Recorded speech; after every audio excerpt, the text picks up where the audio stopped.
अगर आपको मैथ से डर लगता है या फिर आपके मैथ्स में नंबर नहीं आते या फिर आपके से मैथ्स के क्वेश्चंस नहीं हो पाते तो ये वीडियो आप ही के लिए है। ये वीडियो स्पेशल मैं 9-10 के लिए बना रहा हूँ क्योंकि 9-10 वाले बच्चों को पता ही नहीं होता है कि हमें मैथ्स में क्या करना चाहिए, मैथ्स में हमें क्या गलतियां नहीं करनी चाहिए।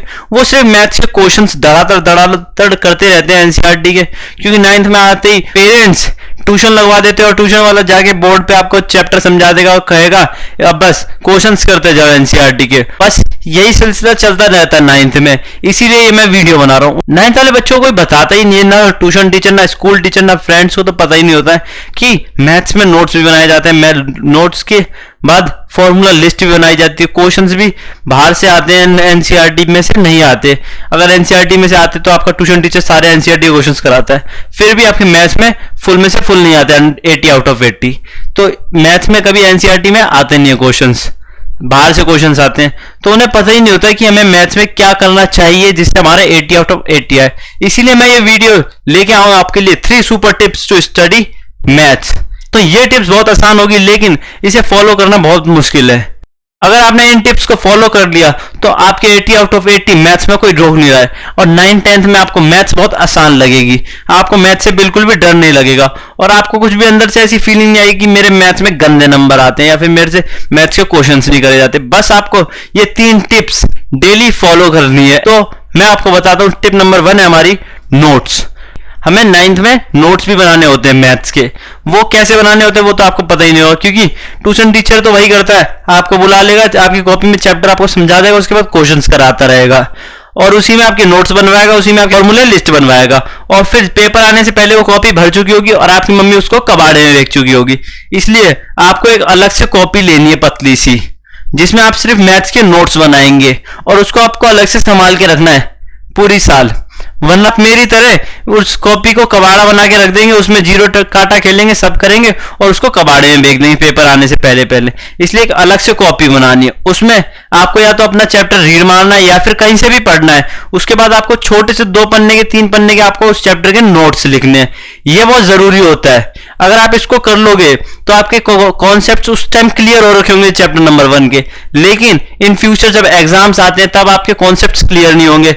बस तब आपके ट्यूशन वाला कहेगा आप क्वेश्चंस करते जाओ सारे और ये आपके कॉन्सेप्ट्स क्लियर हो जाएंगे, तो आपका टाइम वेस्ट हो जाएगा। 15 चैप्टर होते हैं, कैसे करोगे आप ये एक आध हफ्ते में इतने सारे चैप्टर जो कि आपने 1 साल में करे होते हैं। तो इसलिए आपको एक नोट्स बनाने जरूरी है, जिससे आपको कभी भी आप रीड मार लोगे पेपर के टाइम पे तो आपके सारे कॉन्सेप्ट्स क्लियर हो जाएंगे।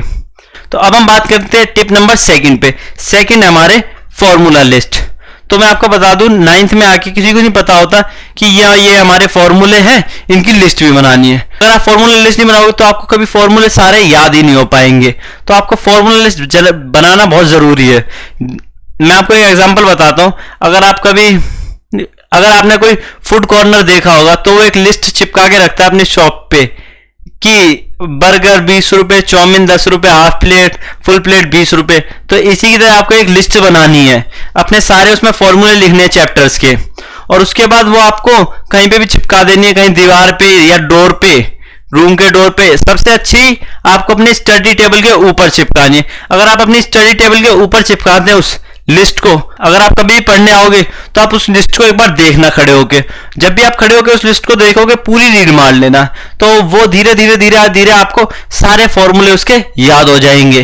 तो ये बहुत जरूरी है, लिस्ट बना के कहीं पे भी आप चिपका सकते हैं। अगर आप इसको करते हो तो आपके कॉन्सेप्ट के साथ साथ सारे फॉर्मूले आपको याद हो जाएंगे उस चैप्टर के। और फिर आते हैं हमारी टिप नंबर 3, क्वेश्चंस। तो मैं आपको बता दूं क्वेश्चंस में कुछ नहीं होता। आप अगर एनसीईआरटी के क्वेश्चंस कर लेते हो जब सारे, तो आपके एक ना एक ऐसा क्वेश्चंस होते हैं चैप्टर में जो आपसे नहीं हो पाते, वही क्वेश्चंस आपको फिर करने हैं। वो कैसे करने हैं मैं आपको बता दूं। आप उनमें बीच में गलत हो जाते होगे, अटक जाते होगे, तो आपको YouTube पे जाना है, सेम क्वेश्चन सर्च मारना है और उसके बाद आपको उसका सॉल्यूशन देखना है। जहां पे आपकी गलती हुई वहीं पे वीडियो को पॉज कर देना और वहां से अपना सॉल्यूशन खुद करना है।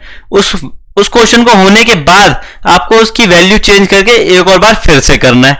जब इतना हो जाता है तो उस क्वेश्चन पे आपको सर्कल मार के रखना है, क्योंकि जब आपका सारा चैप्टर खत्म हो जाएगा तब जितने भी आपके सर्कल मारे हुए क्वेश्चंस होंगे उनको एक पेपर पे लिख के वापस से सॉल्व मारना है। अगर आपके 10-15 कितने भी क्वेश्चंस निकलते हैं उसमें से आप सारे सॉल्व नहीं कर पाओगे, कम से कम 5-7 कर पाओगे।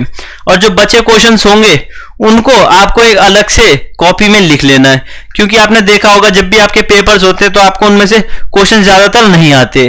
तो ये वही क्वेश्चंस होते हैं जो आपसे एनसीईआरटी में नहीं हुए होते, बस उनकी वैल्यूज चेंज कर दी जाती है थोड़ी सी। तो उन क्वेश्चंस को आपको अलग से पेज पे लिख लेना है। और पेपर के टाइम पे आपको पूरी बुक के सारे क्वेश्चंस नहीं करने हैं कि आपका ट्यूशन टीचर कह देगा इस ये क्वेश्चन टिक मार दे, ये कर लो।